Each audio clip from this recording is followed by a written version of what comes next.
So let's get this show started. Hello, everyone, and thank you for tuning in to, well, game number 2 in the series between Lynn and Foggy. First of all, I want to say thank you to Russell Butler for pledging on Patreon. It definitely does help support me and all of my casting endeavors.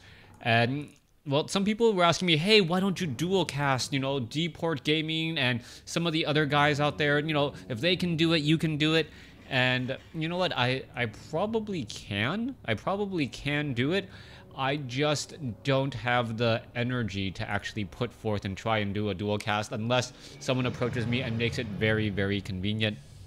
The reason being, I think my daughter has...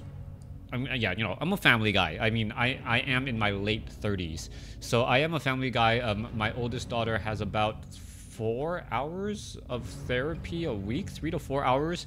I don't know what I did to, not, I wouldn't say mess her up, but how can I say this? My daughter, love my daughter, and I want to make sure that she has every advantage that I didn't have, and the doctors noticed some things in her speech delay. So yeah, I got things to do, and when it comes down to it, I'd rather, no offense to the internet and all you viewers out there, I'd rather pay attention to my daughter and take care of my daughter, making sure that she is, well equipped for the rest of her life. Anyways, let's go ahead and break things down. This is a 1v1 matchup, Lynn versus Foggy. Sorry for bringing everything a little bit onto a down note. That was definitely not my intention. I'll go ahead and try and focus on all the WarCraft reaction getting underway as the Demon Hunter should be popping right around now in about 2 seconds. 1, 2, up. So maybe I counted a little bit faster than I should have, as we see the Archer now purposely backing away. A lot of damage dealt by that Lightning Shield as the Demon Hunter is going to go ahead and pick up some useful items. Now, this Ancient of War has taken far too much damage, down to 108 some odd hit points, and still absorbing more damage there, as the Ancient of War, well, should be able to handle both of these apprentice wizards now.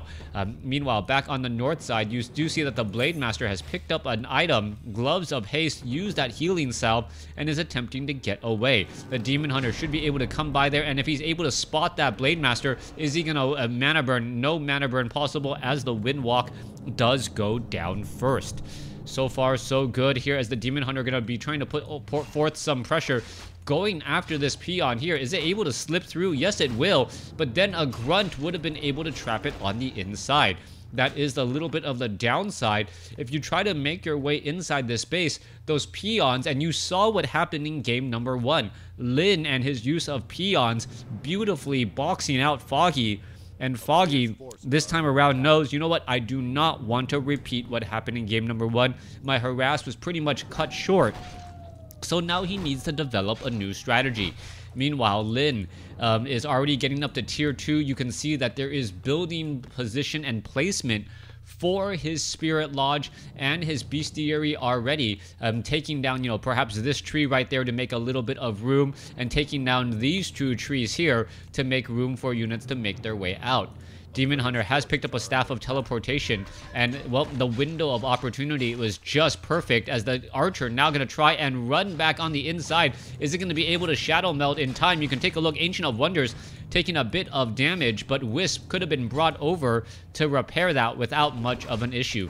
Meanwhile, Demon Hunter over here at what I'll call the center 9 o'clock location, clearing out some more creep camps, picking up some valuable slippers of agility.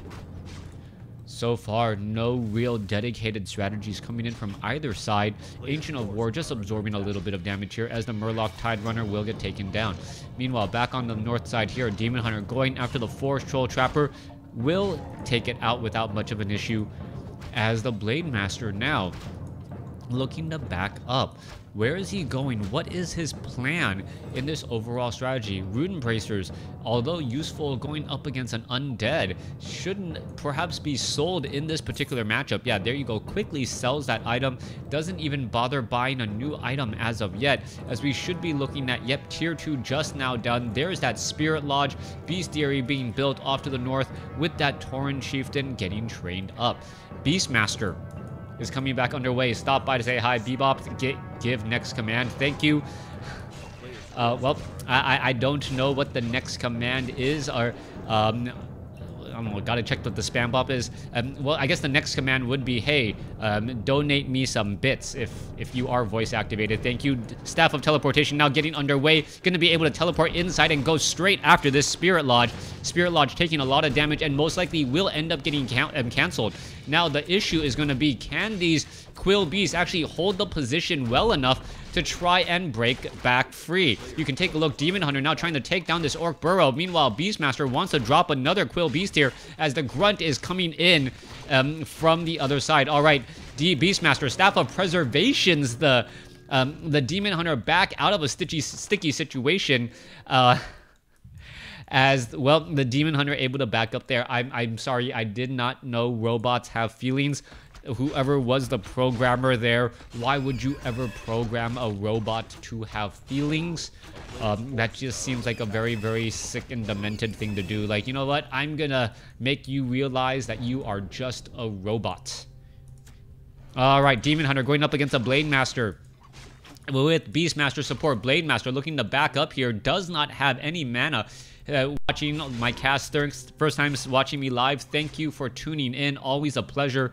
As the Blade Master now looking to retreat back to the north, as the Tauren Chieftain now tries to get some experience onto the board. The Blade Master is doing his job. He's trying to delay the Demon Hunter and the Beastmaster, and what's also interesting is the amount of times the Demon Hunter has been forced to use Moonwells. One of these Moonwells is already at full capacity. Unfortunately, you can't transfer Moonwell juice from one Moonwell to the other, as the Beastmaster and the Demon Hunter go to town on this Sasquatch Creek camp. Hello, Leet, how you doing? Well, I'm not doing very much here, as the Sasquatch should just get taken down. Why not? I'm not quite sure why it isn't getting attacked. This absolutely does not make sense. Oh, waited for the Staff of Preservation to take or put away that Demon Hunter and then get in the final shot off there. Meanwhile, Ancient of Wonders about to get taken down. There it goes. Beastmaster is here as well. Damage is getting added up. No Cyclone as of yet, as the Ancient of Wonders getting replaced down. Thanks for keeping my love of the game alive. Well, you guys also give me a reason to cast. If I had no viewers, well, I would probably guarantee I wouldn't be casting Warcraft 3. Now, Tauren Chieftain, just shy of level 2, really wants that Shockwave, and it looks as though there's going to be a free Forest Troll for the picking right there. Going to go ahead and take it down. There's level 2 on that Tauren Chieftain, as the Raiders are now making their way down and want to put pressure onto these Moonwells. Now, the base is fairly wide open. Let's take a look at the population count. 43 supply compared to 37. A 6 supply advantage for Lyn. As you can tell, well, look back off to the north, Blade Master and units will be going after the Renegade Wizard Creep Camp. This is still dangerous because Fairy Fire is in fact still on some of these units here, revealing the location to his opponent. Now, by doing so, he's pretty much telling his opponent, you know what? You go ahead and creep, I'm going to creep as well. But Foggy, because of that additional information, knows that, you know what, I can afford to creep out a much more difficult creep camp than you currently would. Demon Hunter, now sitting at level 3, does pick up that Orb of Venom. Should be making its way to the tavern here in just a moment to try and, well, train up. Well, nope, there's the Goblin Tinker already out on the field with an army of Druid of the Talons right beside it.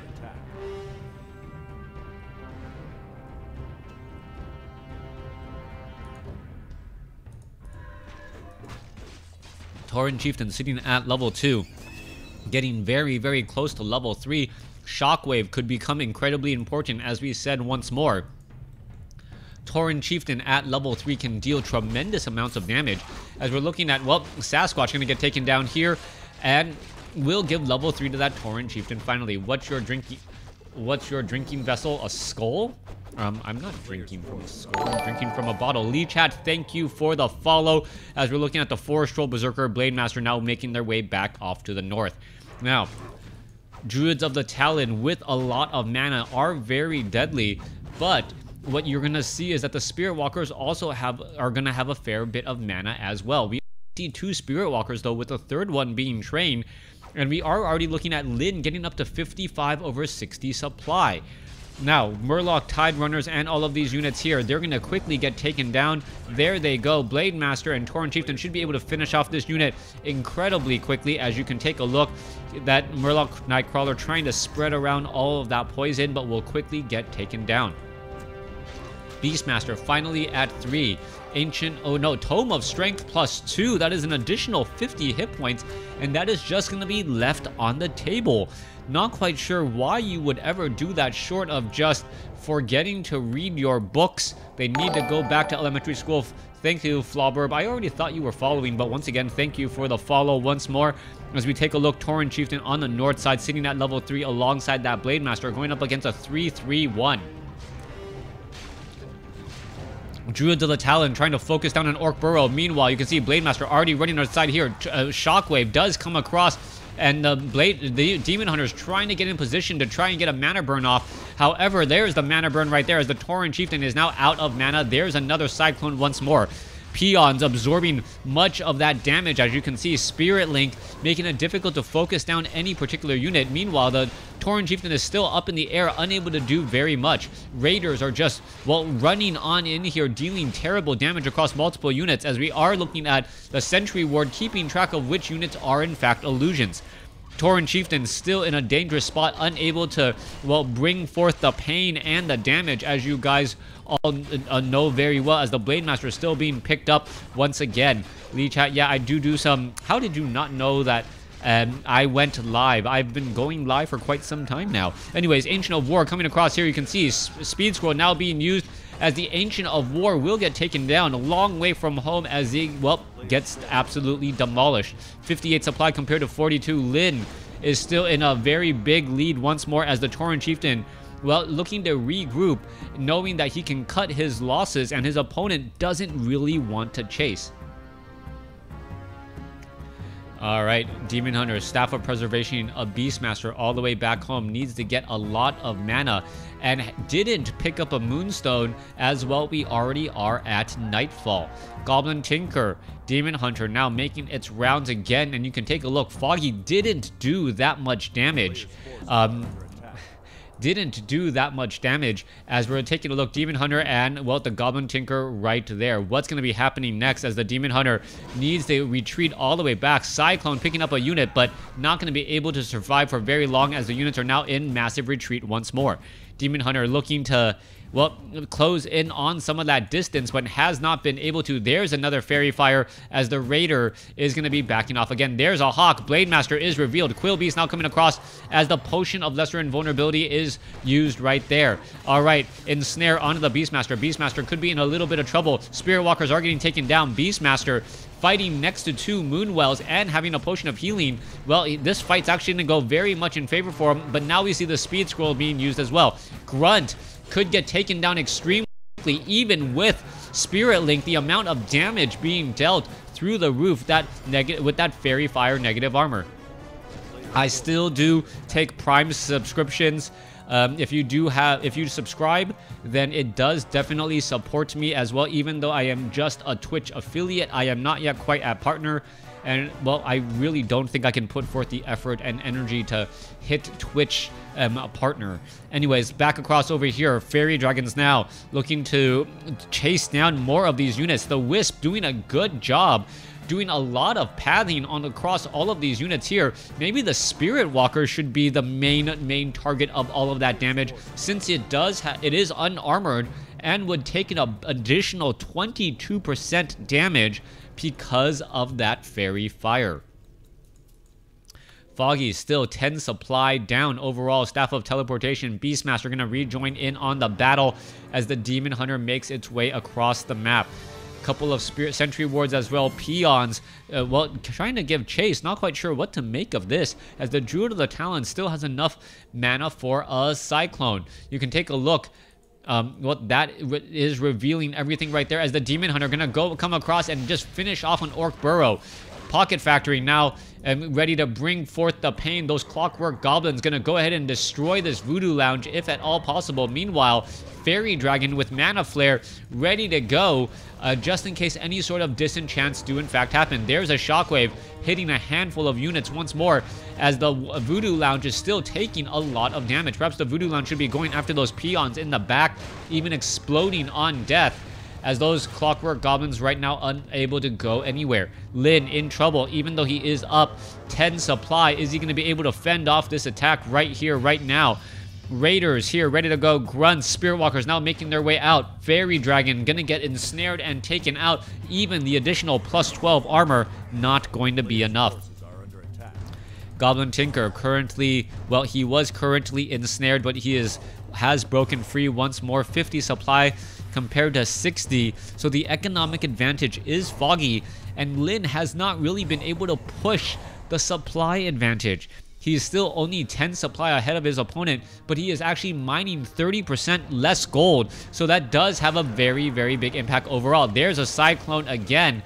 Blade Master down to 12 mana, and it looks as though the Blade Master is going to try and get away. Is it going to get Fairy Fired?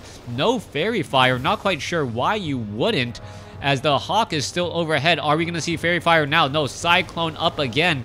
But this isn't really doing much except for removing mana from that Blade Master. All right, Beastmaster now here, ready to go. Engagement. There's a Shockwave hitting across multiple Druids of the Talon right now. Raiders are all in position, trying to get away or get towards those Druids of the Talon as more Spirit Link has been placed down. Tauren Chieftain on the ground. Blade Master up in the air. Nope, now both heroes are up in the air as the Blade Master wants to re-engage here for a little while. More damage could be added here. Disenchant going across as a handful of peons could get taken down. Staff of Teleportation, not enough, not in time, as a 168 critical strike does finish off the unit. Blade Master could be in trouble. Somehow had enough mana to win walk again, as some peons should get taken down here. Not quite sure what is going on, as now the Goblin Tinker gets taken out as well. Level 5 on the Blade Master as the level 1 Goblin Tinker gets absolutely stepped on. And is there enough? Well, is there enough Cyclone to actually pull off a victory in this battle? Demon Hunter retreating back at level 3. Are we going to see more attacks against those Spirit Walkers? No, we are not, as another Druid of the Talon does in fact fall. 41 supply compared to 57. Lin now with a 16 supply advantage. Will he be able to capitalize on this? That is the question, as the Fairy Dragons are, well, pretty much retreating back. Goblin Tinker needs to be resurrected alongside that Beastmaster. Beastmaster was at level 3. Tinker was at level 1.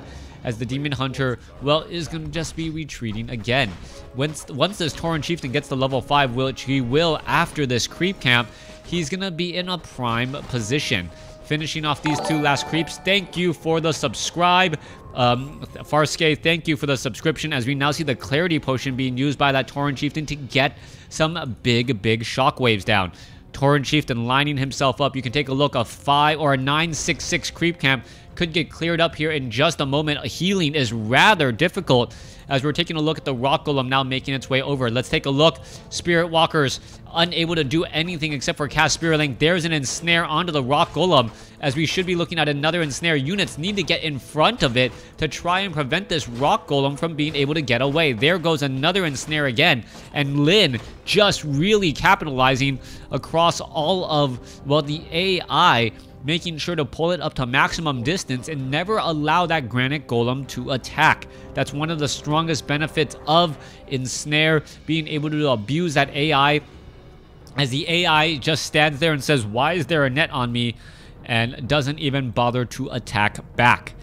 Back across here. Forest Troll Berserkers for Raiders now still making their rounds again. 58 supply compared to 47. No additional units being trained. Well, no, I take it back. One additional unit now being trained back up, as we're sitting at 49 supply compared to 61.